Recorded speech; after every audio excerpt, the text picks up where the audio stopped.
हनुमान जयंती अवसर में तालबरकोट ग्राम में बाइक शोभायात्रा अनुष्ठित। ढेंकानाल जिला सदर ब्लॉक तालबरकोट ग्राम में हिंदू मुसलमान भाई मैंने एकाठी होई आज पवित्र पणा संक्रांति ओडिया नववर्ष उपलक्षे और हनुमान जयंती अवसर में बेस धूमधाम सहित ग्राम में बाइक शोभायात्रा परिक्रमा करथिले। बजरंग दलर कर्मकर्ता सभापति अरुण कुमार महांती, अमजद खां, नजर खां और अन्य मुस्लिम भाई माने पानीय जल बंटन करथिले। एही कार्यक्रम में खाद्य जोगाण खाउटी कल्याण मंत्री सान भाई समाजसेवी श्री सत्यवान पात्र, मंत्री प्रतिनिधि ज्ञानरंजन नायक, कालीमाटी ग्राम पंचायतर सरपंच अमित ज्योति स्वाई, शंकरपुर मंडली सभापति सुशील राउत, भापुर मंडल सभापति लक्ष्मीधर राउत, गोविंदपुर मंडल सभापति रंजित विशाल और अन्य बहु बीजेपी कर्मकर्ता माने एही शोभायात्रा रे जोग देइथिले। ढेंकानालरू महेश्वर साउकर रिपोर्ट, दुर्गा न्यूज 24 ओडिया।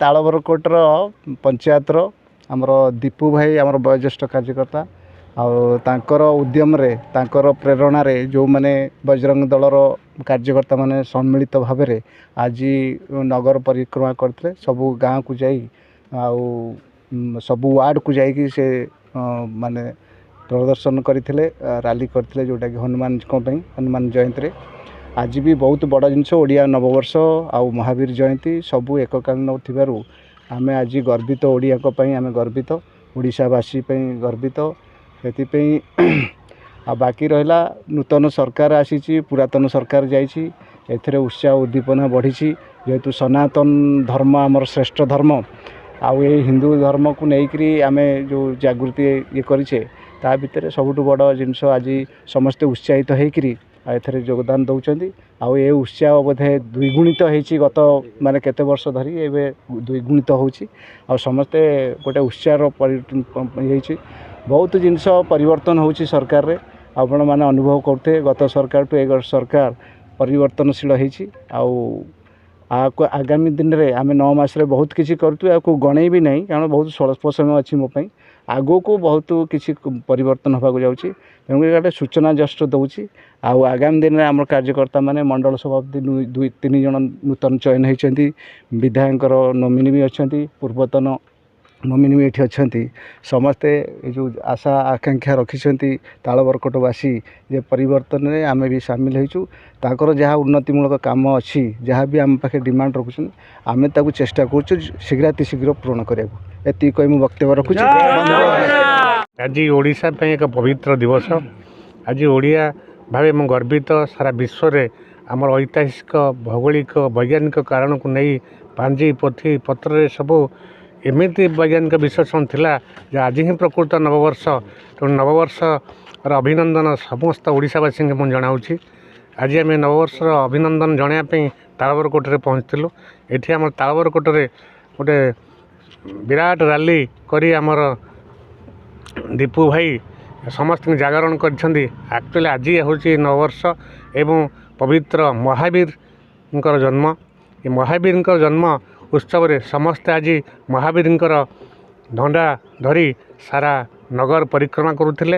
ये युवक मान भितर आम आज मिशीलु एवं तांकर जो उत्साह उद्दीपना देखी दे भाईचार पर्व देखी आम समस्ते आनंदित। सेमांकर गोटे कथा जो ओडिशार ऐतिह्य बंची रहू और ओडिशार कौलिक प्रथा बंची रहू ओडिशार वैज्ञानिक मानकर कथा बंची रहू प्रकृत आज नववर्ष ये कही मुझे शुभेच्छा जनाऊँगी। नववर्ष समस्त उन्नति हो ईश्वर निकट काम। मुझे तालबरकोट बजरंग दलर सभापति पूर्व समवाय सभापति थी। आज जो आमर ओडिया नववर्ष उपलक्षे जो हनुमान जयंती एटा को आम बजरंग दल तरफ आम तालबरकोट पंचायत रे धूमधाम रूप से पालन करूँ एवं आम बजरंग दलर कर्मकर्ता माने तालबरकोट नगर परिक्रमा जोटा कहती आम गाँव प्रकृत सीमा को आम चारिपट जाक आज बुलिलु बोलिक आम अनुभूति करूँ एवं खुशीर सह आज आम ये करूँ आम तालबरकोटे गोटे बस्ती आमर मुसलमान साई अच्छी खुशीर कथा से मुसलमान भाई भाई माने आमको जल जोटा कि खरा दिने निहाती आवश्यक से तृष्णा को से आज मेटाई एवं भाईचारा हिसाब से पथरे आमको ये करी ତାଙ୍କ ମହଦିଦି ପାଖରେ ପରିକ୍ରମା କରେଇକି ଆଣିଛନ୍ତି। ଏଇଟା ହେଉଛି ଭାରତ ବର୍ଷର ମୂଳ ଏବଂ ଆମର ପ୍ରଧାନମନ୍ତ୍ରୀଙ୍କ ଯେଉଁ ଲକ୍ଷ୍ୟ ଥିଲା ଯେ ଭାରତ ସର୍ବବାହୁମୁଖ୍ୟ ଦେଶ, ଯେଉଁ ସର୍ବବାହୁମୁଖ୍ୟ ଆଜି ସେଟା ଧୀରେ ଧୀରେ ବିଜେପି ସରକାର, ଭାରତୀୟ ଜନତା ପାର୍ଟିର ସରକାର କେନ୍ଦ୍ରରେ ଲଗାତାର ଏବଂ ଓଡ଼ିଶାରେ ଆସିବା ଫଳରେ ତାରି ରୂପାନ୍ତରୀକରଣ ଏବଂ ଆଗାମୀ ଦିନରେ ଓଡ଼ିଶା ସୁବର୍ଣ୍ଣ ଓଡ଼ିଶା ହେବାକୁ ଯାଉଛି। କାରଣ ଏଇଟା ଆମେ ଏବେ ଲକ୍ଷ୍ୟ କରୁଛୁ ଯେ ଆମ ଭଳିଆ ଯୁବକ ପଞ୍ଚାୟତ ସ୍ତରରୁ ଆମେ ଆରମ୍ଭ ଦେଖିଲୁଣି ଯେ ଇଏ ପରିବର୍ତ୍ତନ ହେଉଛି। ଆହୁରି ଆନନ୍ଦର କଥା, ଆମେ ଆମ ପ୍ରିୟ ବିଧାୟକଙ୍କୁ ଯେତେବେଳେ ମଧ୍ୟ ଆମର ପଞ୍ଚାୟତର କୌଣସି କାର୍ଯ୍ୟକ୍ରମରେ କହିଛୁ ତାଙ୍କ ପ୍ରତିନିଧି ହୁଅନ୍ତୁ, ତାଙ୍କ ପ୍ରିୟ ଭାଇ ହୁଅନ୍ତୁ, ତାଙ୍କ ଆମ ଦଳୀୟ କର୍ମକର୍ତ୍ତା ହୁଅନ୍ତୁ, ସବୁବେଳେ ଆମ ପାଖରେ ଉପସ୍ଥିତ ଅଛନ୍ତି। ତେଣୁ ମୁଁ ସବୁବେଳେ ସେମାନଙ୍କ ପାଖରେ ଏବଂ ମୋ ଦଳ ପାଖରେ ମୁଁ ଚିରଋଣୀ। ଆଜି ପବିତ୍ର ପଣା ସଂକ୍ରାନ୍ତି, ହନୁମାନ ଜୟନ୍ତୀ, ଓଡ଼ିଆ ନବବର୍ଷ ସମସ୍ତଙ୍କୁ ମୋ ତରଫରୁ ଶଙ୍କରପୁର ମଣ୍ଡଳ ସମସ୍ତ ଆବାଳ ବୃଦ୍ଧ ବନିତା ବୟୋଜ୍ୟେଷ୍ଠ କନିଷ୍ଠ ସମସ୍ତଙ୍କୁ ମୋ ତରଫରୁ ବହୁତ ବହୁତ ଅଭିନନ୍ଦନ, ଶୁଭେଚ୍ଛା। ଆଜି ଆମେ ଆମର ତାଳବରକୋଟର ଦୀପୁ ଭାଇଙ୍କ ନିମନ୍ତ୍ରଣରେ ଆମେ ଆସିଥିଲୁ ତାଳବରକୋଟ ଗାଁକୁ। ଏଠି ଗୋଟିଏ ହନୁମାନ ଜୟନ୍ତୀରେ ଗୋଟିଏ ରାଲିଟିଏ ଆରମ୍ଭ କରିଥିଲେ, ନଗର ପରିକ୍ରମା କରିଥିଲେ। ଆମେ ଦେଖିଲୁ, ବହୁତ ଉତ୍ସାହ ଲାଗିଲା। ଆମେ ବି ଜାଣୁଛୁ ହନୁମାନଙ୍କ ଜୟନ୍ତୀ ଆମ ଓଡ଼ିଆମାନଙ୍କ ପାଇଁ, ଆମମାନଙ୍କ ପାଇଁ ଗୋଟିଏ ବଡ଼ ଦିନ। ଆଉ ଆଜି ପ୍ରକୃତ ନବବର୍ଷ, ତେଣୁ ସମସ୍ତଙ୍କୁ ମୋର ଅଭିନନ୍ଦନ, ଶୁଭେଚ୍ଛା ଜ୍ଞାପନ କରୁଛି। ଭାରତୀୟ ଜନତା ପାର୍ଟିର ପରିଚୟ ହିସାବରେ ମୁଁ ସାଧାରଣ କର୍ମୀ ଜଣେ। ଆଉ ସଦାବେଳେ ମୁଁ ଆମର ସାଂଗଠନିକ କାର୍ଯ୍ୟକ୍ରମ ଯେଉଁଠି ଥାଏ ମୁଁ ଯୋଗ ଦିଏ।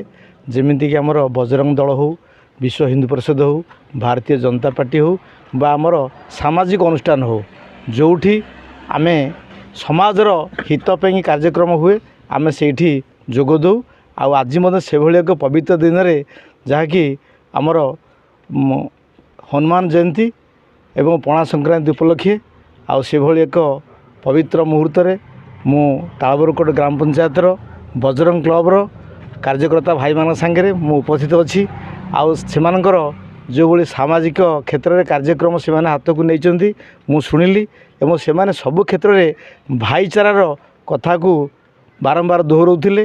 ଆଉ ସେଇଥିପାଇଁକି ବୋଧେ ଏଠି ଜାତି ଧର୍ମ ବର୍ଣ୍ଣ ନିର୍ବିଶେଷରେ ସବୁ ଯୁବବନ୍ଧୁମାନେ ଏକାଠି ହୋଇ ଆଜି ଆମର এই ହନୁମାନଙ୍କର ଜନ୍ମ ଜୟନ୍ତୀ ପାଳନ କରିବା ଅବସରରେ ଆମର ଭାରତବର୍ଷର ସାରା ପୃଥିବୀର ଶହ ଶହ ହଜାର ହଜାର ହିନ୍ଦୁ ଭାଇ ଭଉଣୀମାନଙ୍କର ଉତ୍ତରୋତ୍ତର ଉନ୍ନତି କାମନା କରିବା ସହିତ ତାଙ୍କର ଜୀବନବ୍ୟାପୀ ଉତ୍କର୍ଷତାକୁ ସେମାନେ ପ୍ରତିପାଦନ କରିବାକୁ ଚେଷ୍ଟା କରୁଛନ୍ତି। ସେଥିପାଇଁ ଆଜିର ପବିତ୍ର ଦିନରେ ମୁଁ ସମସ୍ତଙ୍କୁ ଧନ୍ୟବାଦ ଦେବା ସହିତ ଆମ ସମସ୍ତଙ୍କର ଉତ୍ତରୋତ୍ତର ଉନ୍ନତି କାମନା କରିବା ଏବଂ ପ୍ରଭୁ ଶ୍ରୀ ହନୁମାନଙ୍କ ପାଖରେ ମୋର ଅନ୍ତର୍ନିହିତ ଅଭିଜ୍ଞତା ନିବେଦନ କୃତଜ୍ଞତା ମୁଁ ଜ୍ଞାପନ କରୁଛି।